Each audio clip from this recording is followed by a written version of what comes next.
Boa noite, irmãos. Estamos aqui reunidos para mais um culto de oração, onde nós vamos aprender a palavra de Deus e logo em seguida vamos nos reunir para orarmos uns pelos outros. Então, iniciando, vamos começar com um momento de oração. Senhor Deus e Pai, obrigado, Senhor Deus, por tua misericórdia em nossas vidas. Pedimos perdão por nossas falhas, por nossos pecados. Te pedimos, Senhor Deus, que o Senhor trabalhe em cada irmão aqui presente, Senhor Deus, que está assistindo este culto, meu Pai, que possa estar com o coração voltado, Senhor Deus, para te adorar e para te render graças. Ser com o pastor Voltaire que vai trazer a mensagem, que o teu Santo Espírito possa falar através dele. Por tudo isso te pedimos e agradecemos, em nome de Jesus. Amém. Então, vamos começar agora com um momento de louvor. Os irmãos possam acompanhar. Olá, irmãos. Hoje vamos louvar com o hino 301 do Voz e Melodia. Eu só confio no Senhor. Louvemos. Eu só confio no Senhor, que não vai falhar. Eu só confio no Senhor, sigo a cantar. Se o sol chegar a escurecer e o céu nublar, eu só confio no Senhor, que não vai falhar. Posso confiar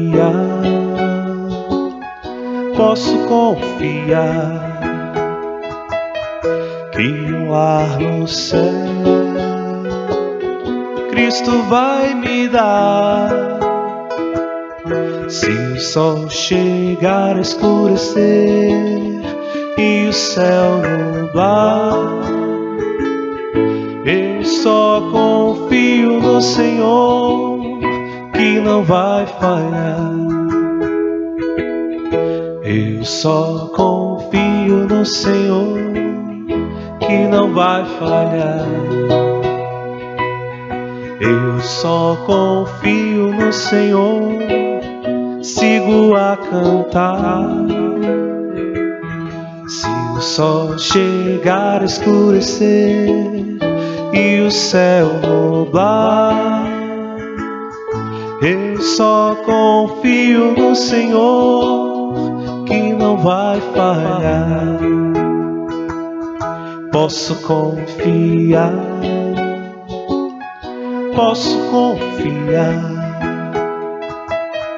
que um lar no céu Cristo vai me dar. Se o sol chegar a escurecer e o céu nublar, eu só confio no Senhor, que não vai falhar.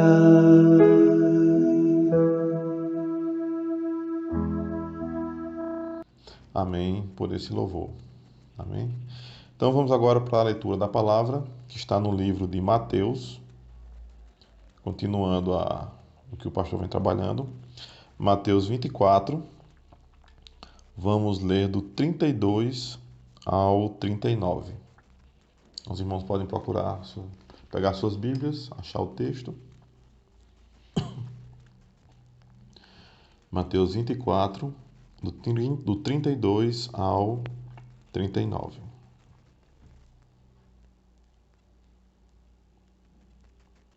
Vamos ler. Aprendei, pois, esta parábola da figueira. Quando já os seus ramos se tornam tenros e brotam folhas, sabeis que está próximo o verão. Igualmente, quando virdes todas essas coisas, sabei que ele está próximo às portas. Em verdade vos digo que não passará essa geração sem que todas essas coisas aconteçam. O céu e a terra passarão, mas as minhas palavras não hão de passar. Porém, daquele dia e hora ninguém sabe, nem os anjos dos céus, nem o Filho, mas unicamente meu Pai.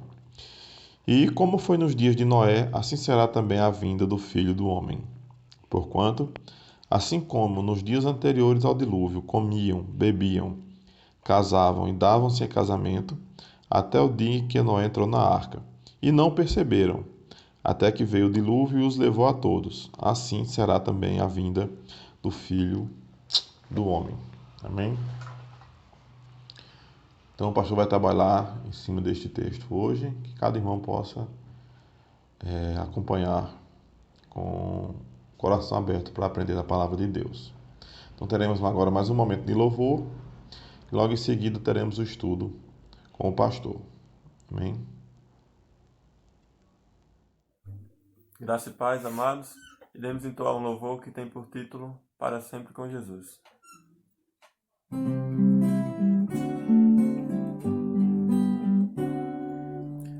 Aguardo o dia em que Jesus virá pra sua igreja reunir.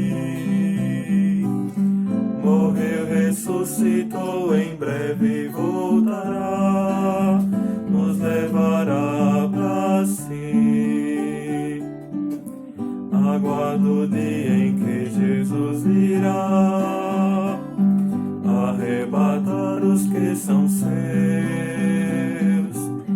dará ordem, a trombeta soará e descerá dos céus. Ressurgirão os mortos em Cristo e se unirão a eles os vivos entre nuvens ao encontro do Senhor nos ares, e com Ele estaremos para sempre com Jesus.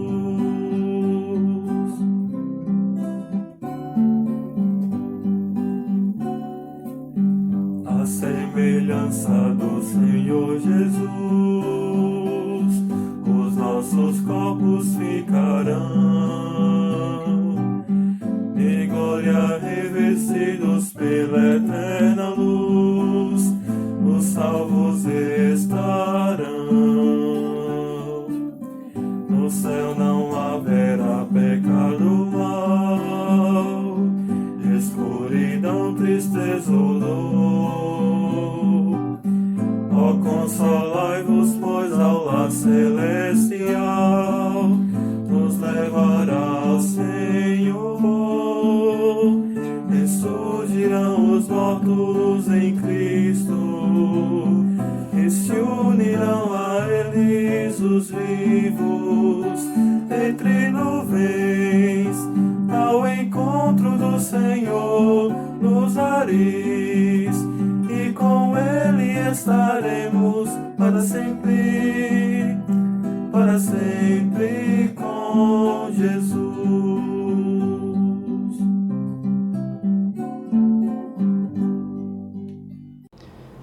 Boa noite, irmãos. É bom estar novamente com os irmãos para podermos aprender um pouco mais da palavra do nosso Deus. Vamos, em primeiro lugar, ao Senhor em oração, pedindo por esse tempo, pedindo pelos irmãos que possam estar todos bem diante das circunstâncias da vida, né? Então vamos orar. Senhor nosso Deus e nosso Pai, te somos gratos por mais um dia, pedimos perdão pelos nossos pecados. Te pedimos humildemente nesse tempo que possamos aprender a Tua palavra, que Teu Espírito possa aplicar aos nossos corações os ensinamentos, Tuas exortações, que possamos compreendê-la. Te pedimos pelos irmãos que têm passado dificuldades, te pedimos por esse tempo que temos passado, nos dá sabedoria para sabermos lidar nessas dificuldades que temos passado, de maneira que Teu nome venha a ser honrado e glorificado. Assim te oramos em nome de Jesus. Amém. Amém. Vamos dar continuidade hoje ao sermão escatológico, né? Que nós já começamos a trabalhar semana passada. Fomos até o versículo 31, mas eu gostaria de lembrar aos irmãos alguns marcadores do texto. Por exemplo, princípio das dores. Quando virdes a abominação da desolação, Então aí é um marcador da metade da tribulação. Ele também cita grande tribulação, tanto um como o outro.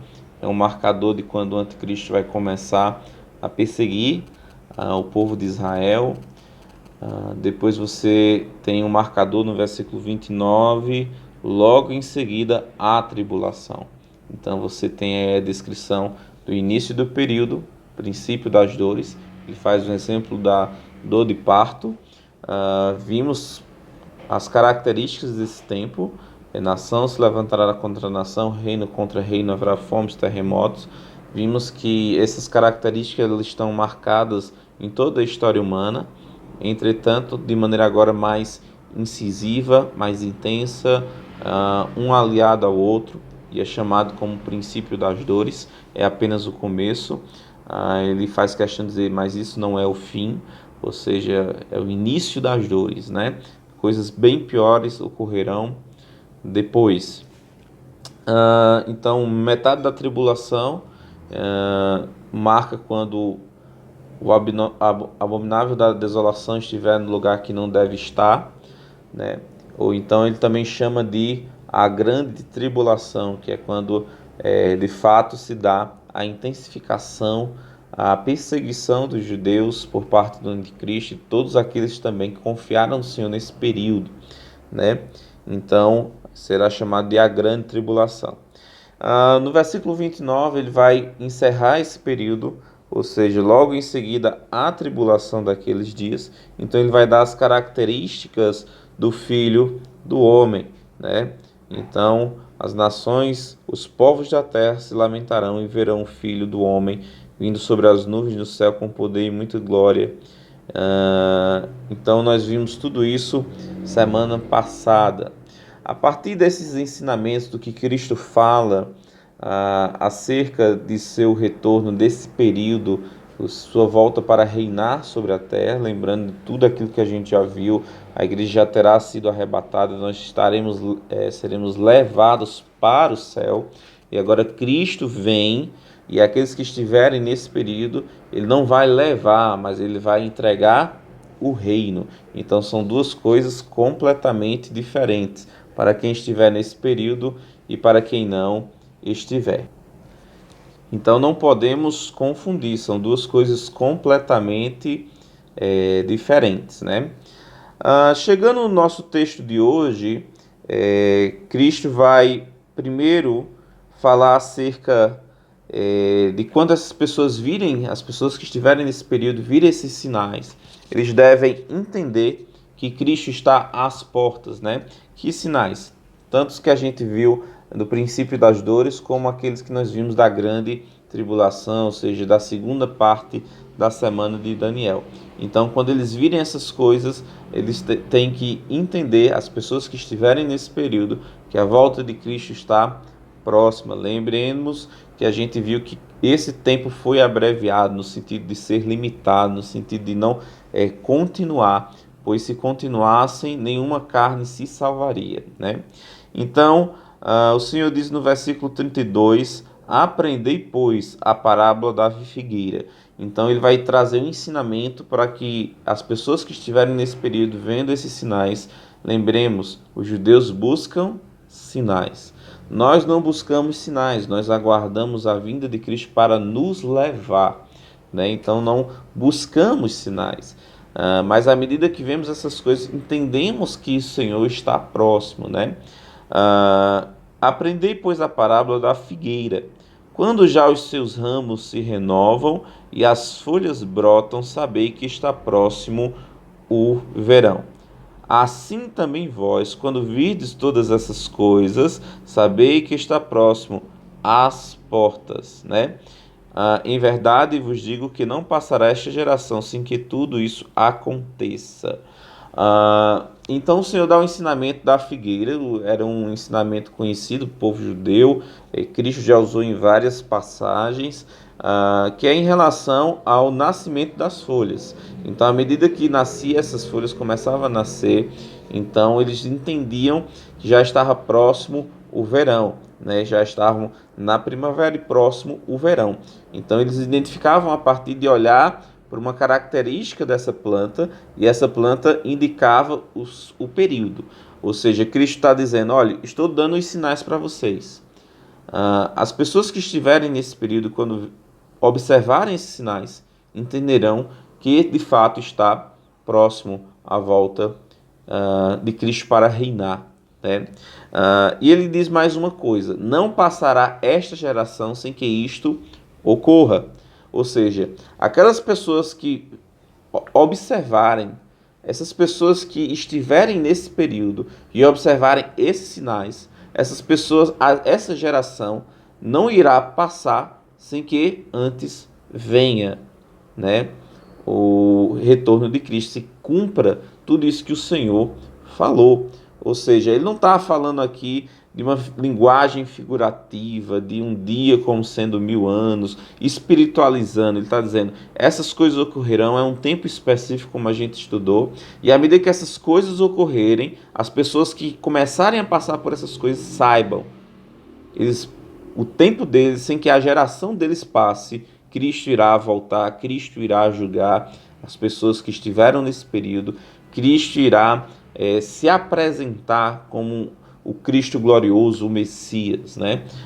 Então ele diz isso, em verdade vos digo que não passará esta geração sem que tudo... Que geração? A geração que presenciou esses primeiros acontecimentos, né? São os sinais. Cristo dá uma garantia, versículo 35. As coisas que Cristo fala não são passíveis de mudança.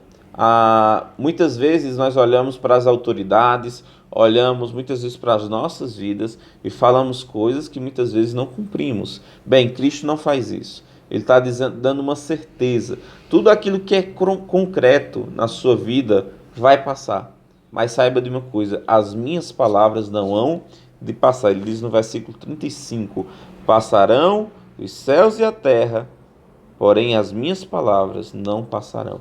Ou seja, tudo quanto o Senhor tem dito irá se cumprir de maneira cabal, de maneira categórica, né? Nada fugirá daquilo que ele tem predito. Lembrem-se daquilo que ele fala, eu vos tenho predito. Ou seja, Cristo diz com certeza como as coisas serão, e essas coisas ocorrerão exatamente como o Senhor fala. A gente volta para observar isso e a gente volta os nossos olhos a uma devoção ao Senhor, no sentido de que tudo está no controle do Senhor. Nada foge do controle. Muitas vezes a gente pensa, onde está o Senhor? O Senhor está no seu devido lugar, no controle de todas as coisas, fazendo todas as coisas do modo que Ele apraz. E todas as coisas, no nosso sentido, contribui para o nosso bem. E o nosso bem muitas vezes não é como a gente pensa. Então, quando a gente olha isso, a gente possa aplicar na nossa vida um ensinamento em relação às dificuldades que nós temos passado. Todas as circunstâncias estão debaixo do controle do Senhor, né? Nada foge do controle dele. Versículo 36. Mas talvez os discípulos gostariam de saber exatamente o período específico da volta de Cristo para apresentar, para inaugurar o milênio, para inaugurar o reino milenar em que todas as promessas prometidas ao povo de Israel seriam cumpridas, né? Que vai descrever lá em Apocalipse o reino milenar de Cristo, que Cristo reinará com retidão sobre a terra. Então os discípulos queriam saber, Atos capítulo 1 fala isso, Senhor, será nesse tempo que restaurarás o reino a Israel? Então o que estava na mente dos discípulos era o quê? Era o retorno de Cristo para estabelecer o seu reino. Bem, as pessoas que passarão por esse período saberão o momento exato que Cristo voltará? Não. Embora a Bíblia fale que esse período dure 7 anos, né? As pessoas que passarão, eles verão os sinais. Sinais é um indicativo, mas eles não têm como determinar. Assim também como nós não temos como determinar. Nós não esperamos sinais, nós aguardamos a volta de Cristo para nos levar. Isso pode ser a qualquer momento, mas também as pessoas que estiverem na tribulação, eles não têm como saber o dia nem a hora. Embora muitas vezes ocorram coisas catastróficas como a gente vê em Apocalipse, as pessoas ainda se recusarão a crer, muitas das pessoas, né? Então isso vai ocorrer também. Versículo 36, mas a respeito daquele dia e hora, ninguém sabe, nem os anjos do céu, nem o Filho, senão o Pai. Então aqui a gente vê uma das perguntas que foram feitas no início do estudo, que os discípulos perguntaram quando ocorreram essas coisas. Então o Senhor dá sinais, mas ele não diz quando, né? E aqui ele coloca que também os anjos não sabem, e nem mesmo o próprio Cristo, na condição encarnada, na condição humana. Sabemos que, de acordo com Filipenses, o esvaziamento de Cristo não é que ele não deixou de ter, mas ele deixou de se utilizar de determinadas características de Deus, né? Ele sendo o próprio Deus, não teve por usurpação ser igual a Deus, mas a si mesmo se aniquilou, tomando forma humana. Então Cristo, na forma humana, ele não sabia, no sentido de que ele não utilizou de uma de suas características, que é a onisciência, de saber quando essas coisas ocorreriam.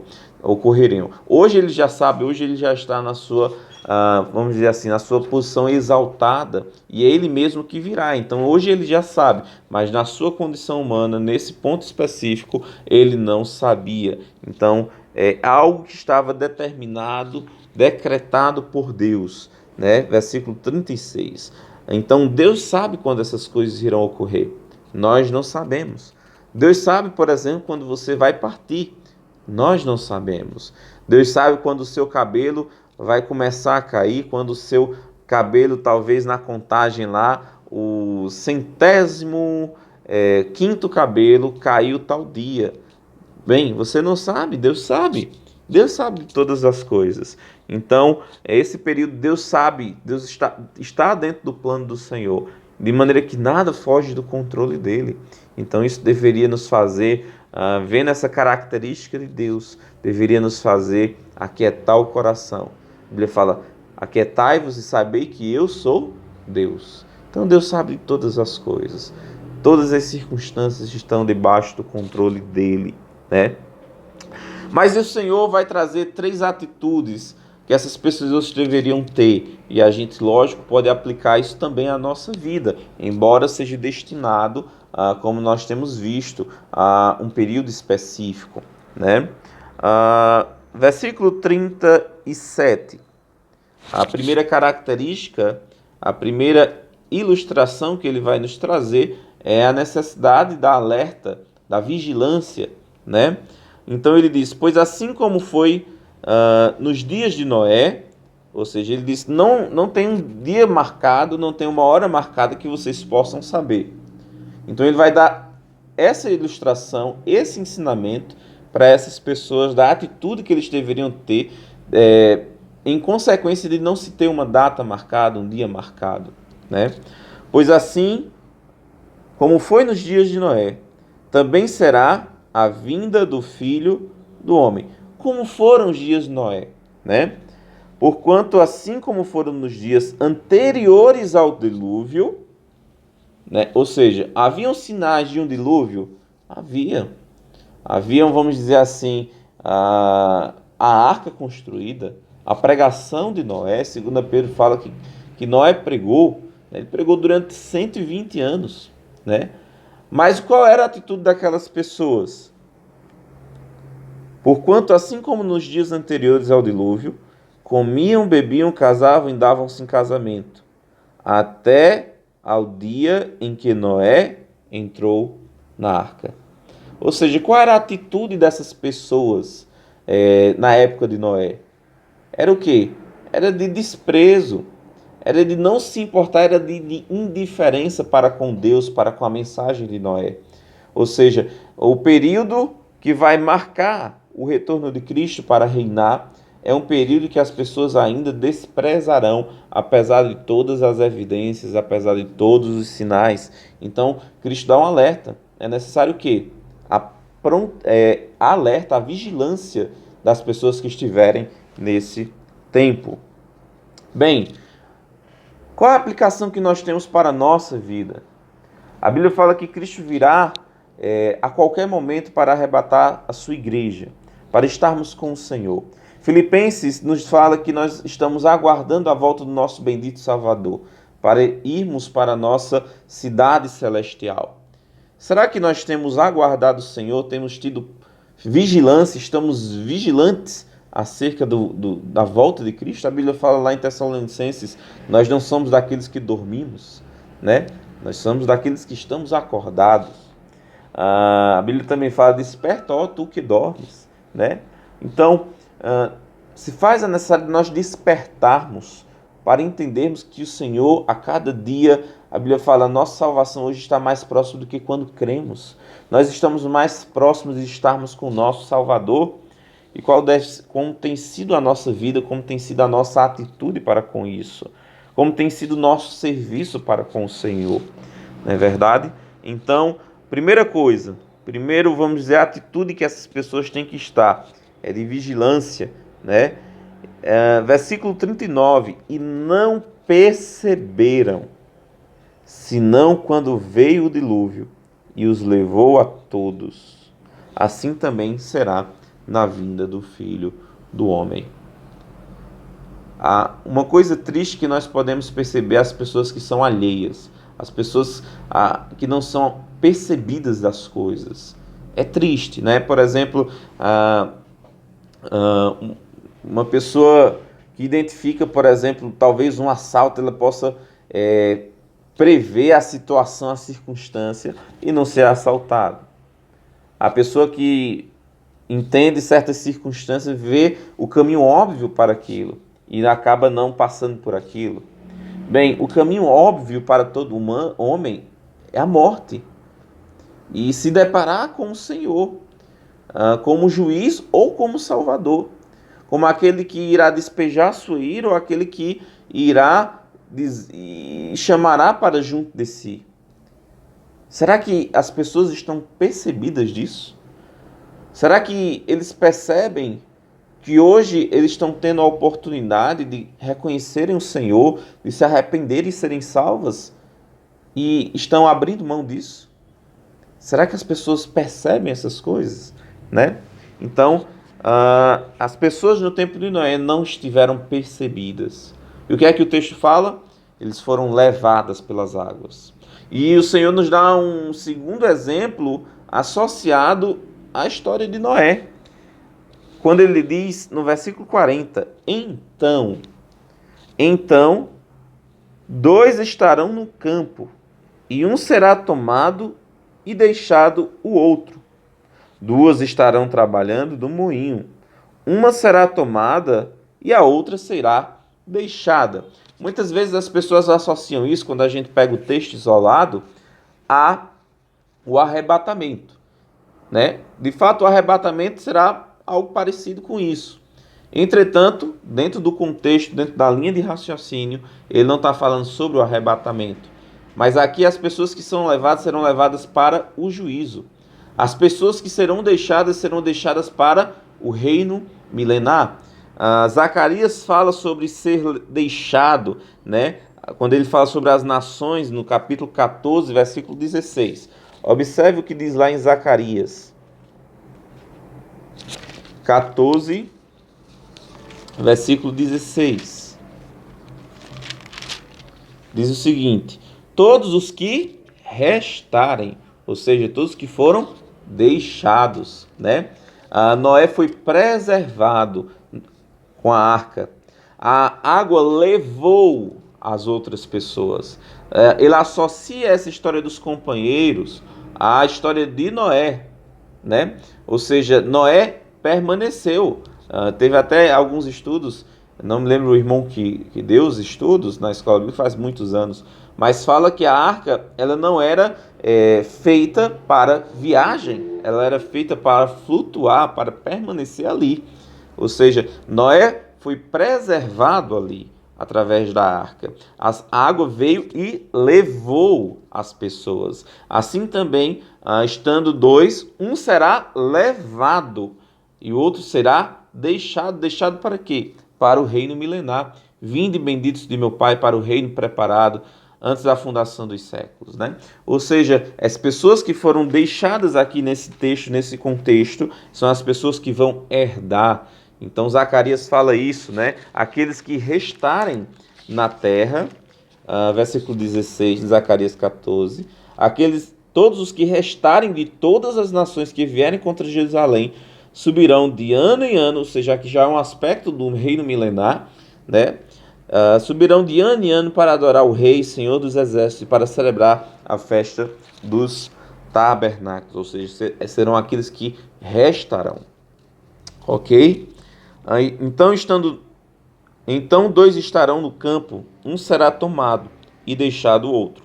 2 estarão trabalhando no moinho, uma será tomada e deixada a outra, né? É algo que é referente ao julgamento dessas pessoas. Então ele traz uma conclusão. Portanto, vigiai, porque não sabeis o dia que vem o Senhor.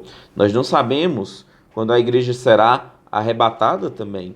Nós não sabemos quando será a manifestação do anticristo. Mas todas as circunstâncias da nossa vida deveriam nos levar a pensar que Cristo está mais próximo a cada dia. Então isso deveria levar os crentes a terem uma atitude de piedade, de devoção ao Senhor. As circunstâncias da vida deveriam levar ao descrente, quando conhecerem a mensagem de salvação, terem um apreço por essa mensagem. Você que está me ouvindo hoje, talvez não tenha conhecido o Senhor ainda. Talvez hoje seja a grande oportunidade para você estar percebido de que um dia Cristo virá. Quando? Nós não sabemos. Talvez seja hoje. Você está pronto? Você está aguardando o bendito Salvador ou não? Bem, se Cristo vier e sua igreja for levada, você vai passar por esse tempo de grande tribulação, né? Tempo esse que nunca ocorreu antes, nem ocorrerá depois. Portanto, vigiai, porque não sabeis o que dia vem o vosso Senhor. Mas considerai isto. E aqui nós temos um outro exemplo que Cristo vai dar. É o exemplo da prontidão, né? Usando o exemplo do pai de família. Que exemplo é esse? Considerai isto: se o pai de família soubesse a que hora viria o ladrão, vigiaria e não deixaria que fosse arrombada a sua casa. Por isso ficai também vós apercebidos, porque a hora em que não cuidais, o Filho do Homem virá, né? Apercebidos, preparados. Hora em que nós não temos ideia, Cristo virá. Você está, vamos dizer assim, preparado? Se você soubesse que hoje à noite assaltariam a sua casa, você não ligaria para a polícia? Não teria preparado uma segurança maior? Não estaria de prontidão aguardando? Bem, Cristo virá talvez hoje. Será que você está pronto para se encontrar com Ele? Será que você será aqueles que será arrebatado? Ou será aqueles que passará por esse tempo? Talvez Cristo não virá hoje. Mas você sabe quando você vai partir daqui? Quando você vai se deparar com a morte? Para onde você irá quando a morte chegar diante de você? Né? Terceiro exemplo, terceira ilustração que o Senhor nos dá é a do servo fiel. E aqui a gente não fala acerca, cada texto, cada parábola, cada ensino tem que ser interpretado diante do contexto em que ele se encontra, né? Aqui, o servo fiel e o servo infiel não é o mesmo servo inútil que faz tudo o que manda. Nós podemos ser servos inúteis, né? Mas aqui o servo fiel é aquele que está pronto, é aquele que ouviu o que o seu Senhor disse e agiu de maneira apropriada. Aqui o mau servo é aquele que ouviu, mas não agiu de maneira apropriada, né? Voltando ao exemplo de Noé, muitas pessoas ouviram, mas não agiram de maneira apropriada. E o dilúvio veio e os levou. Então o Senhor dá uma terceira ilustração. Quem, pois, é o servo fiel e prudente a quem o Senhor confiou os seus conservos para dar-lhe sustento ao seu tempo? Bem-aventurado aquele servo a quem o Senhor, quando vier, achar fazendo assim. Lembremos que esse texto está dentro do contexto da tribulação. Em verdade vos digo que lhes confiará todos os seus bens. Mas se aquele servo, sendo mau, disser consigo mesmo: meu senhor demora-se, e passar a espancar os seus companheiros. Tem duas atitudes desse mau servo. Primeira atitude é um erro doutrinário. Cristo virá a qualquer tempo. Acerca da tribulação, dentro do contexto que a gente está utilizando, lendo, o Senhor fala que a sua volta é breve, né? À medida que eles vissem aqueles sinais, eles deveriam olhar para os céus, porque a sua redenção se aproxima, Lucas fala. Então, há um erro, primeiro, teológico, no sentido, o Senhor tarde virá. Isso também fala lá em Pedro. Pedro diz: onde está o teu Senhor que tarda a vir? Né? Então a gente pode aplicar também aos nossos dias hoje, no sentido de que as pessoas, nós dizemos: venha para o Senhor, entregue sua vida a Cristo. Não, Cristo não vem não, já há 2000 anos estão falando isso, né? E ele ainda não veio. Então, isso é o mau servo. Essa pessoa, ele não se preocupa em se reconciliar com o Senhor. Ele não tem a perspectiva que se deparará um dia com ele, né? Então aqui também existe esse erro teológico, esse erro doutrinário, mas também existe uma atitude errada. O erro doutrinário leva à atitude errada. Nós temos sempre falado, a doutrina sadia leva a uma prática sadia. A doutrina errada leva a uma prática errada, né? E aqui a doutrina errada leva a uma prática errada. Mas se aquele servo, sendo mau, disser consigo mesmo: meu senhor demora-se, e passar a espancar os seus companheiros e a comer e beber com ébrios, virá o senhor daquele servo em dia em que não o espera e em hora em que não sabe, e castigá-lo-á, lançando-lhe sorte com os hipócritas. Ali haverá choro e ranger de dentes.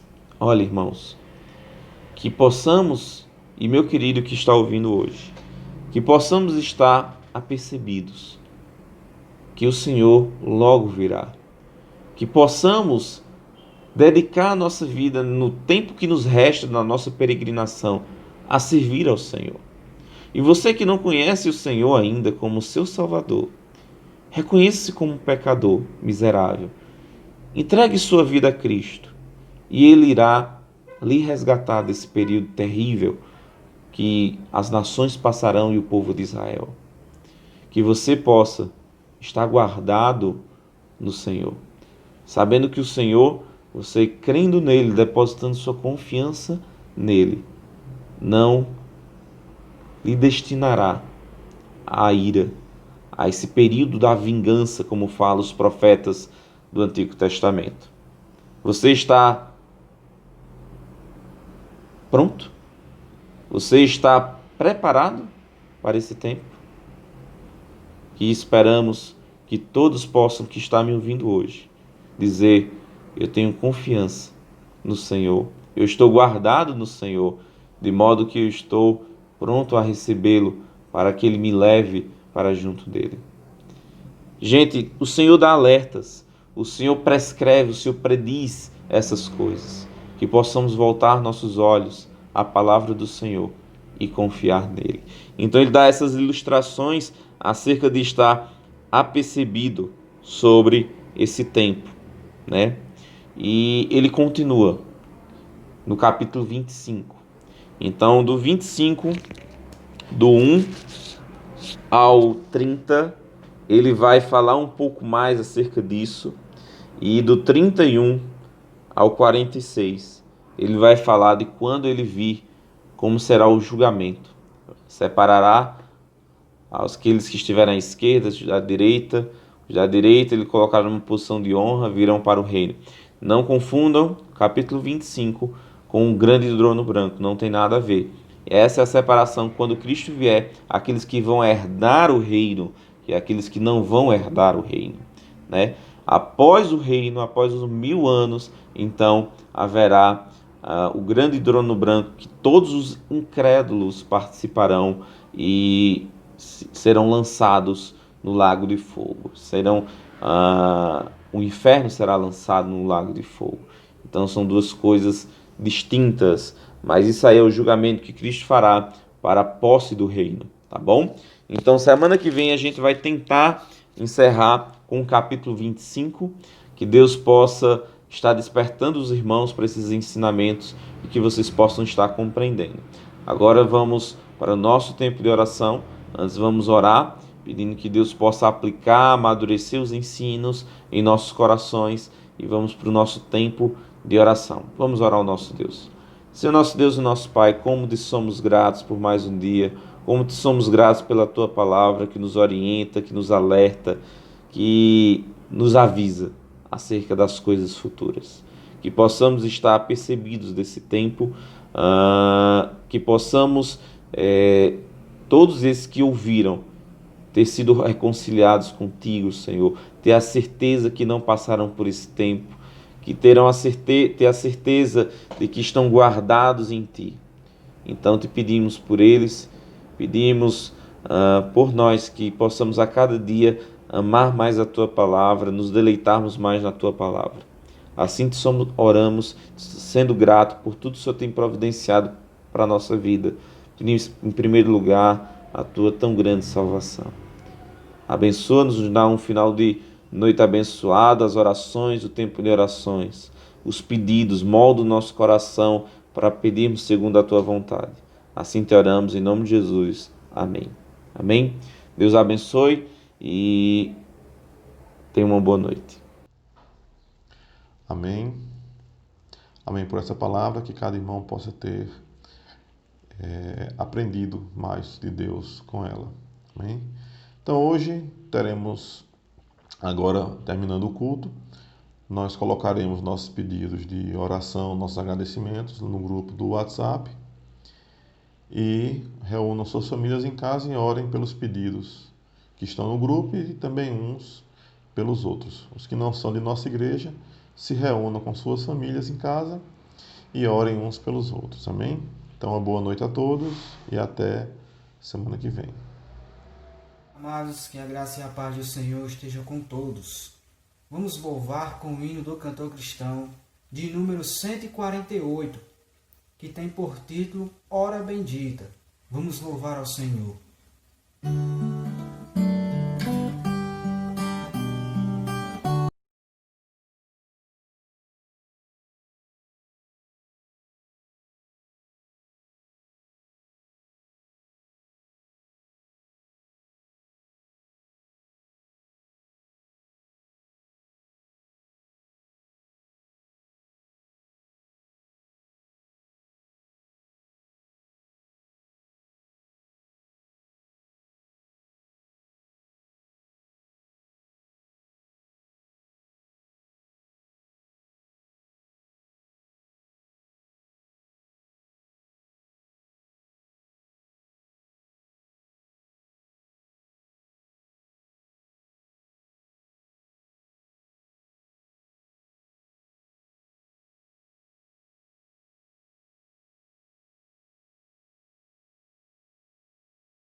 cessar é um doce desfrutar da comunhão com Deus, dever dos filhos seus.